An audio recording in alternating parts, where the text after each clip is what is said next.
Hello, friends, and welcome to episode 276 of the Untethered podcast. Today, we are going to talk about tethered oral tissues and food aversions. We'll probably dive a little into the sensory system, the nervous system, all that good stuff.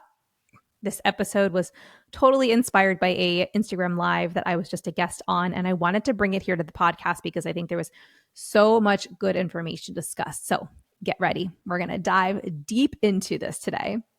Quick disclaimer. All information, content, and material of this podcast are the opinions of the speakers and is for the informational purpose only and not intended to serve as a substitute for the consultation, diagnosis, and or medical treatment of a qualified healthcare provider.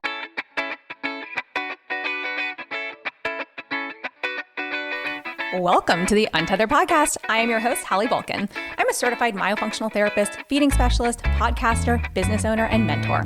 This podcast is all about getting your questions answered and collaborating with colleagues to bring you the most up-to-date information in the orofacial myofunctional therapy, airway, tethered oral tissue, and pediatric feeding therapy space. If you're new here, I challenge you to keep an open mind and join my mission to spread this message far and wide. If you've been around since June 2019, thanks for being a loyal listener. As we jump into today's episode, remember to listen with correct oral rest posture. Tongue up, lips closed, teeth apart, breathe through your nose. Let's get started.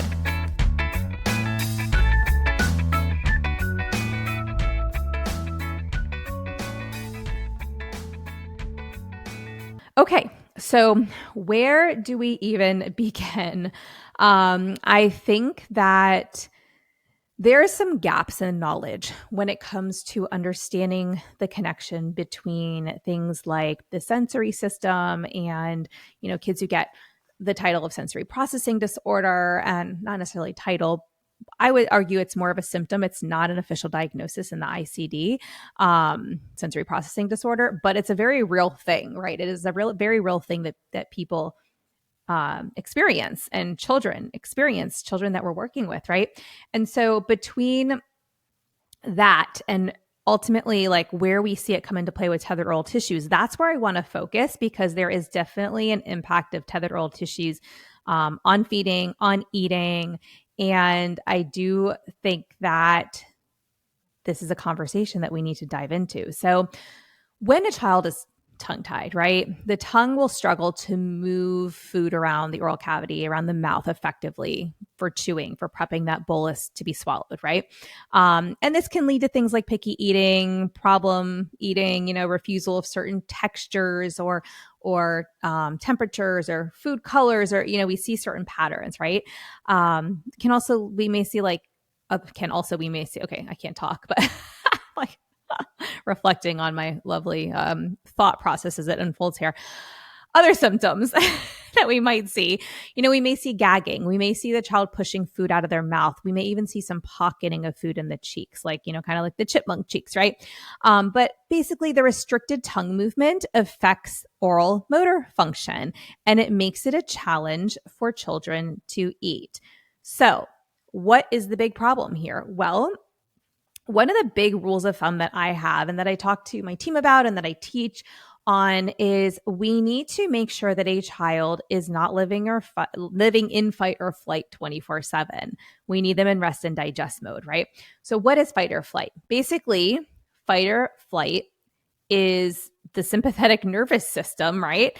It's, if we have a car, right? That sympathetic nervous system, when it goes into fight or flight, it acts like the gas pedal is like being pushed down real fast, right? It triggers an actual physiological change, or changes, I should say, in the body. And so like if we're faced with a threat, if we're faced with danger, our body is going to activate this fight or flight response. And it's a survival mechanism. It's going to prepare us to either confront whatever that threat is in front of us, like that fight side of it, or escape from it.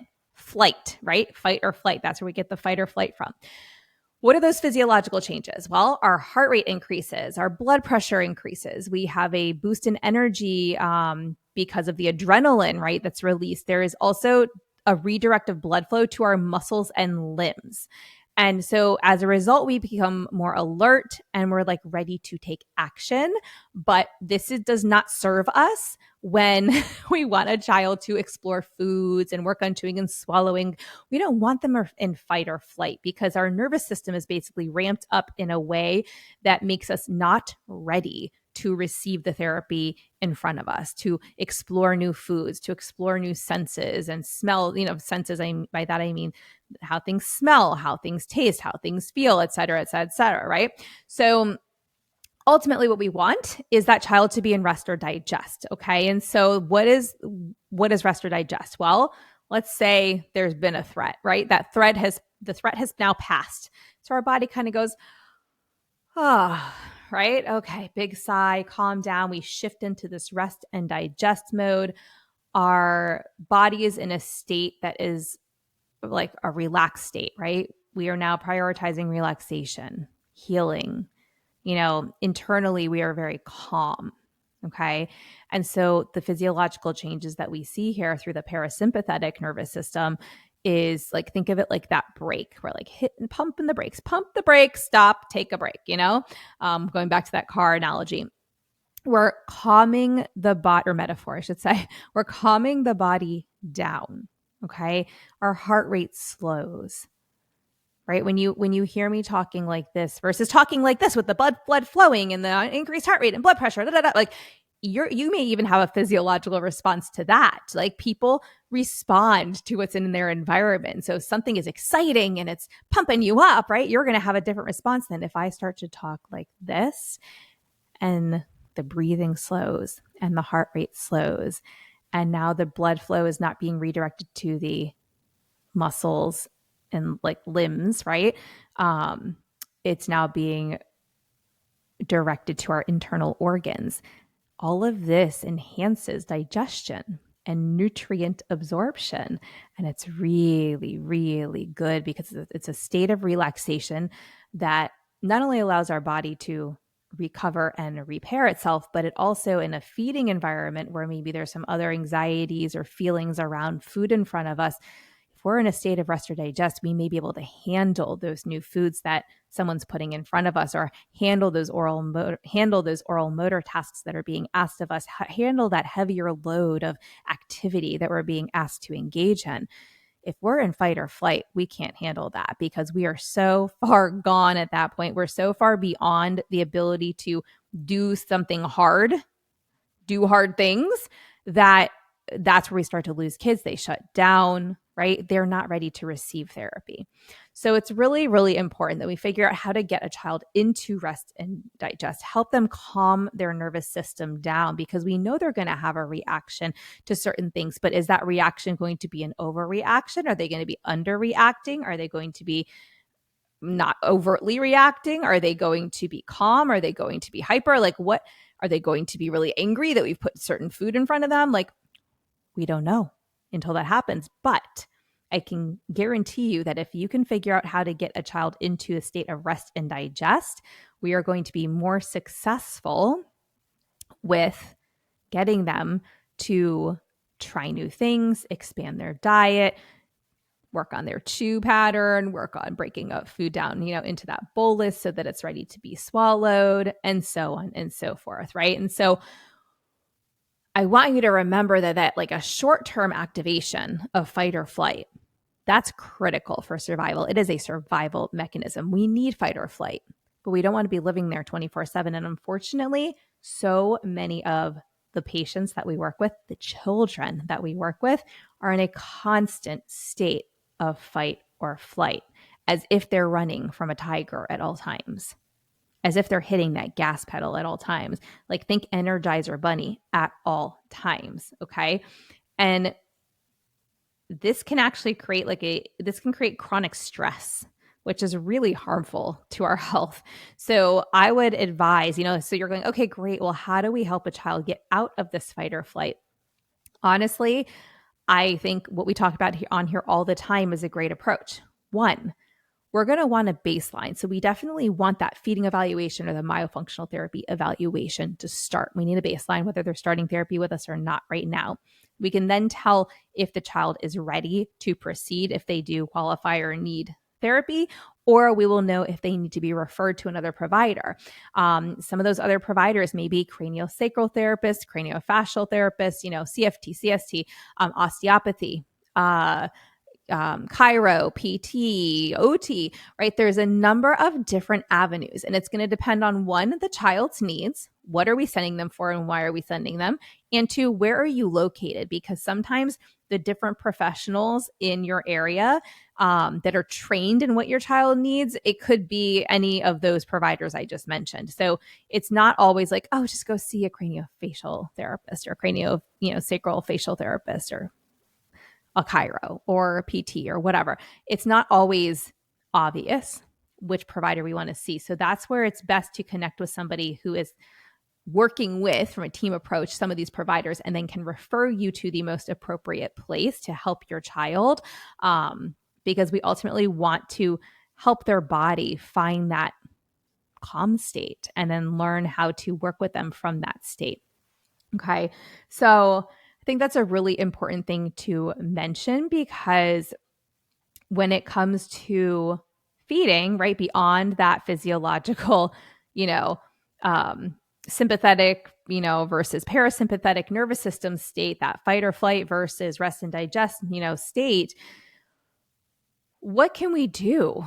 Well, there are different approaches, right? So if you start with an evaluation and let's say there's a tongue tie present, then we may prep the child for a procedure, and they may be it may be recommended that they have a tongue tie release, which can really help, because some people also, especially adults, will explain to you that they're in a constant state of like despair, like a constant state of like anxiety, a constant state of stress because they can't breathe well, because their tongue tie is affecting them. So there could be a number of things going on. And so oftentimes, if a tongue tie release is recommended and you're working with a team that works together and collaborates, they're also going to have a plan in place for you where they're going to probably want you to see a couple different providers in prepping the child or yourself, if you're an adult, for a tongue tie release, right?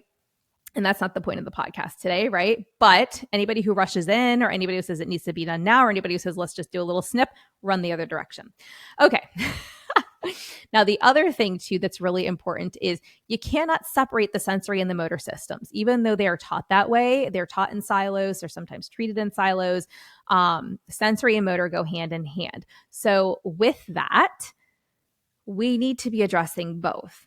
Okay. And so like oral motor exercises will likely be necessary to help improve tongue mobility and strengthen oral muscles and enhance chewing and swallowing abilities. And so, when you gain better control over your oral cavity, assuming you don't have tissue tethering your tongue down or keeping it flowing forward, or, leading to some certain positioning or structural, positioning that you can't control right now, that's going to help the child's nervous system stay a bit calmer, which also will allow them to open up to more sensory experiences around food.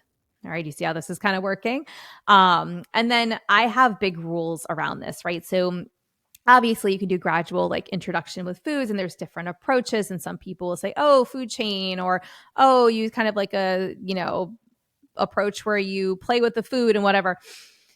Look, I think engaging with food is important. I don't think that we need to like play with our food for long. If the child's really young and you want to play with the food a little bit, fine.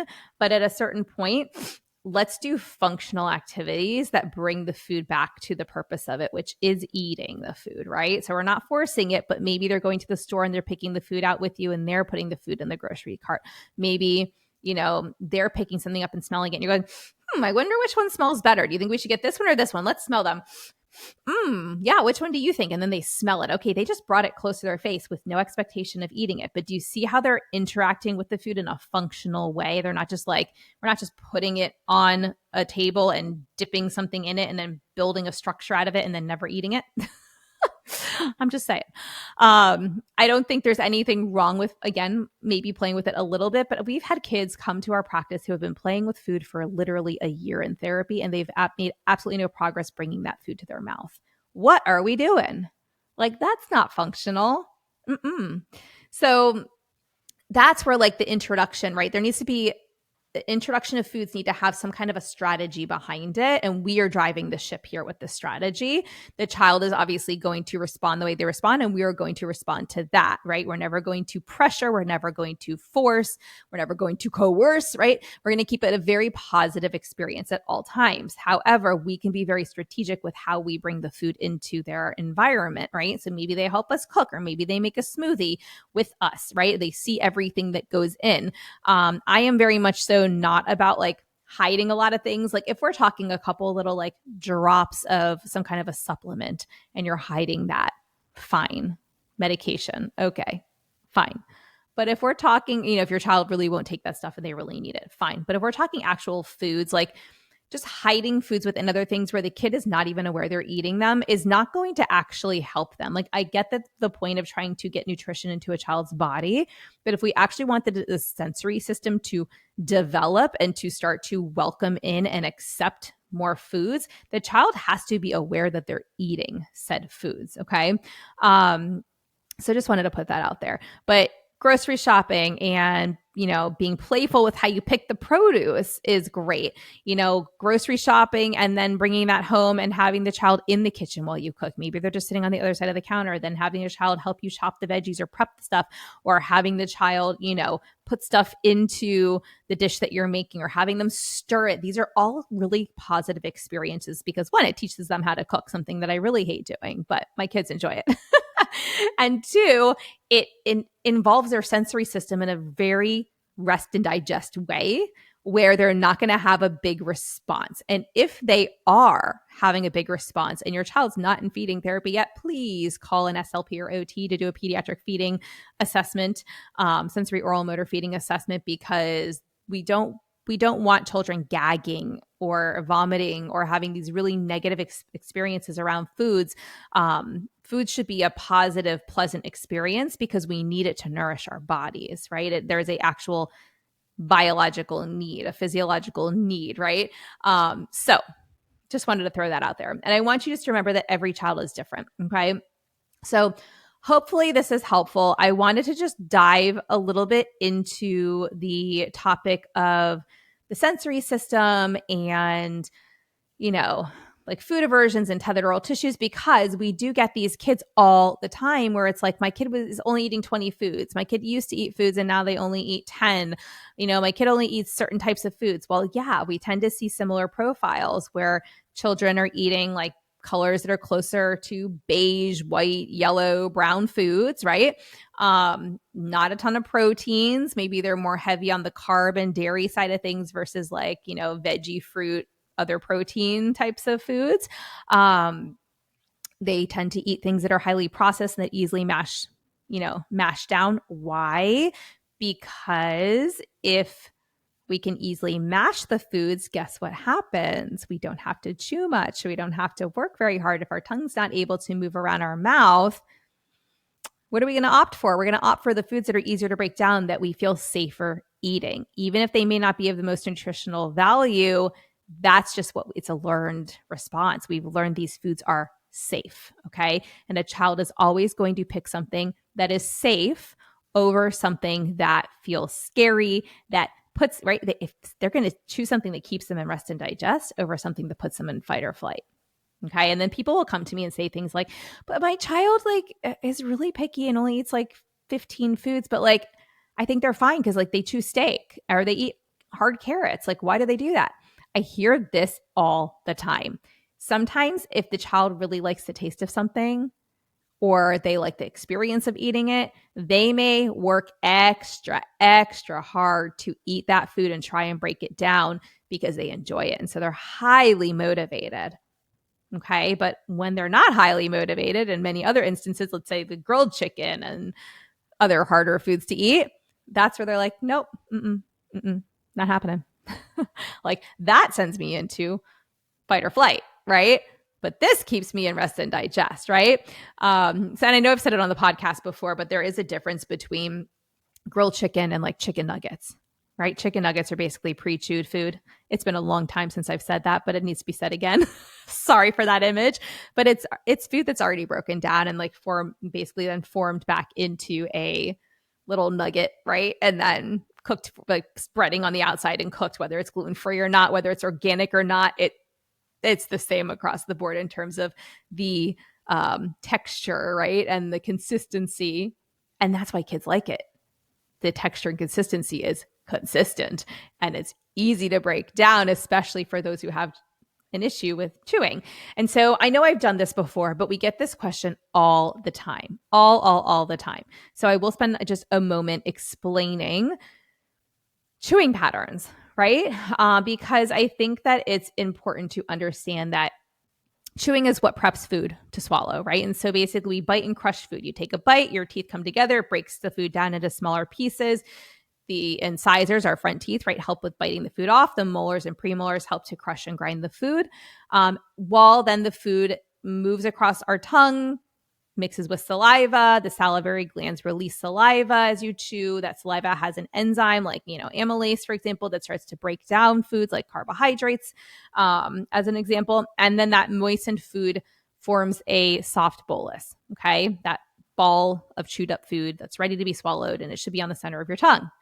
Your tongue then pushes the bolus against the roof of your mouth and the back of your teeth, and it helps kind of mix the food with even further saliva as it pushes it back and gets it ready to be swallowed. Okay. And so your saliva kind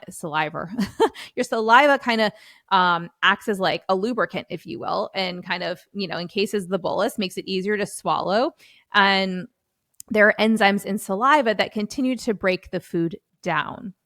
Why is this important? Well, because as this whole process is happening, right, and you're grinding and crushing stuff, you're, with your molars, and you're moving food across your tongue to your other molars, and you're getting that bolus ready. And sometimes, I've kind of discussed this in a sense of like, okay, we create a bolus, we chew, swallow, create a bolus. Let me start over. We chew and swallow, right? Food goes in, chew, swallow, bolus is created. We swallow it back. Some people will swallow back some food before the rest of the food is ready to be swallowed. So then we continue to grind and crush, prep the rest of the bolus, chew it up. It's in a bolus. It's ready to swallow it back. Okay. We don't swallow it back or we shouldn't swallow it back, I should say, until that bolus is well chewed. Okay. And then the tongue pushes it backwards towards the throat. Our swallowing reflex is triggered. It moves the bolus into our esophagus, right? And eventually into the stomach, and so on and so forth. What happens when we don't chew it well? What happens when we can't chew it well? What happens when we have a hard time lateralizing our tongue across the oral cavity to chew our food?